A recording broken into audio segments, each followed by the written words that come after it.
El Zorro Plateador presents Myths for Today's Man. Stories, fables, and tales for a world in chaos. The Monkey and the Poisonous Vines.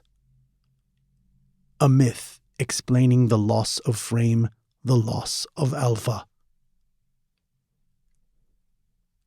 One afternoon, the old monkey and the youth went foraging in the forest. They came across a spectacular clearing with the most beautiful vines rising through the foliage everywhere, crawling up the trunks of the great many trees with pink, voluptuous flowers and a fragrance that could lull an angered wolverine to sleep. "Whoa, what are those plants?" said the youth. "Oh, how I remember this place. Be watchful of this area," said the older monkey.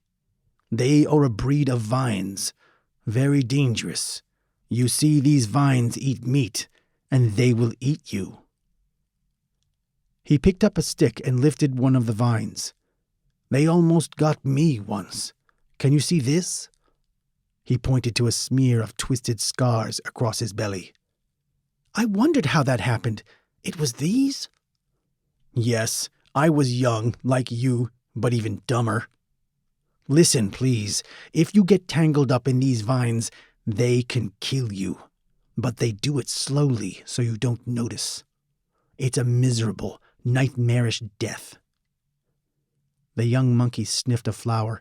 "Oh yes, they do have a delightful smell." The old monkey struck the young one.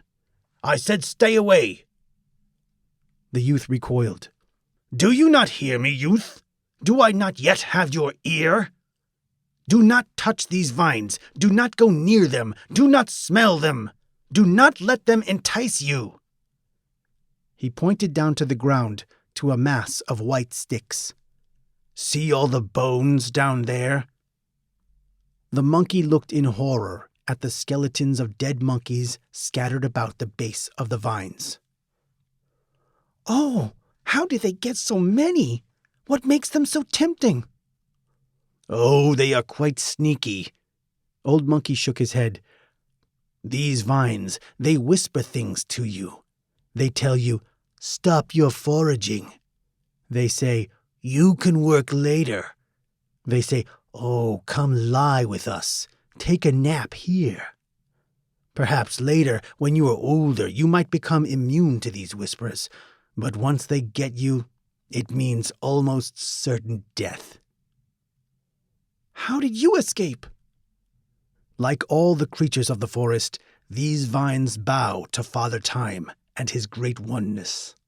"Yes, Father Time, the great spirit who lives beyond the moon in the black of the sky."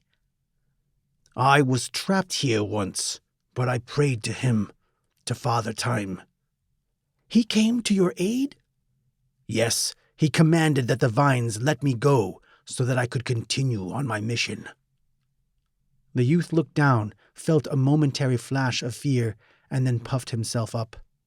"I will never let them get me." The old monkey looked at the youth, with that troubled, doubtful look that all wise men give to their foolish wards, and he shook his head again. "Come now, boy, let's proceed. But remember these vines." Years later, the young monkey had grown into a strapping male. He often reflected on his time with the old monkey, but many of the lessons he had learned were beginning to fade from his memory. He was having trouble with the females of his clan, and as he walked and gathered nuts from the forest floor, his mind was far away. He was tired and sweaty, and just a little bit, he had forgotten who he was. Then a gentle breeze swept a sweet fragrance across his whiskered face, and he followed the scent and arrived at a spectacular clearing, one he found oddly familiar. He wondered, "Have I been here before?" And there he saw the most beautiful, sensuous flowers bursting out from a great thatch of leaves. He shuffled over to them and took in a deep breath. He touched the soft leaves, and they looked so comfortable. Feeling sleepy, he lay down in the soft leaves for a nap. Sitting up suddenly, he thought, "Oh, I must not forget my task." But the cool breeze, the delicious sweet perfume, and the delightful setting was perfect for a snooze. And down upon the leaves he set his hairy head and closed his eyes. When he awoke, he found himself entangled in the soft leaves of these vines. "Strange," he thought. "These vines are so fast to move, yet they are gentle and I can easily push them aside." And he felt so good that again he fell asleep right next to a pile of skeletons interwoven with roots, leaves, and flowers. He awoke again, drowsy and weak. He had lost all sense of time. "What day is it?" he wondered. "How much time has passed?" He grew weaker and weaker, but he loved these vines so much. Suddenly he heard a moan. It was another monkey. Another monkey was falling asleep next to him. And a third monkey beyond him, and another. He was nestled in this bunch of vines with many other monkeys, all sleeping, all entangled among them. "What is happening here? I must escape this! No more!" He felt a burst of will to break free. But the more he wrestled off the vines, the tighter they coiled around him. A thick branch of vine held down a bouquet of flowers to him, as though offering food to eat. He knocked them aside. "No, no more flowers now!" But the flowers crept back in, closer, and he felt himself again getting drowsy. Before him rose up another vine, but this one had no flower or soft leaves. It was shaped like a spear, menacing, posed like a hunter, aimed at his heart.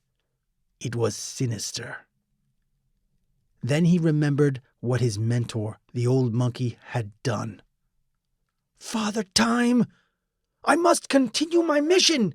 Stop these vines!" From the blue sky above the clearing, through the canopy of leaves, a beam of light transmitted, splintered the vine, and felled it to the ground. The beam then shone upon him, perfectly on his heart. "Father Time, thank you!" To release himself from the vines, he felt a surge of strength. He stood and broke free. The vines reached out and followed him, grasping, clawing, blowing the delicious aroma across his nose. But he backed away. Turning his face from the sweet aroma, he pulled on the hand of one of the sleeping monkeys. "Wake up! Wake!" The sleeping monkey stirred and opened his eyes. "Huh? Leave me alone, you fool! Can't you see I'm sleeping?" And this dozing monkey yanked his hand away. "What's wrong with you?" And he closed his eyes again. "Let go of him! Let go, you cursed vines!" The vines began to curl around his leg, but he broke free again and stumbled back out of reach.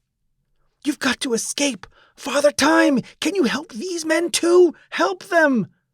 But there was no beam of light. The monkey realized each monkey must call out to Father Time himself, and that he could not save them, he could not wake them. The young monkey stumbled away, horrified. He noticed a sting across his body and felt the warmth of fresh blood running down his belly. Never again would he allow these flowers to get him. Never again would he be distracted away from his great mission. The moral of this fable is that a man's frame can be corrupted by the sneakiest of all things, the praise and approval of women. To men, praise from women is the deadliest drug in the world. Do not become addicted to female approval. It is the god to which many bow down and submit. Even the strongest of us can be seduced into this nest of creeping vines. Do not seek it. Do not ask for it. And when it comes, hold that drug in your mind's eye and look at how it makes you feel. It is a snack. It is an emotional treat. It is a candy bar. It is a peppermint. Any nourishment it brings will quickly fade away and vanish, and you will be left hungry for more. Instead, guzzle deeply upon real sustenance that you yourself find and make, the sustenance provided by your mission. For only your mission, your frame, will feed you and keep your family safe. The end.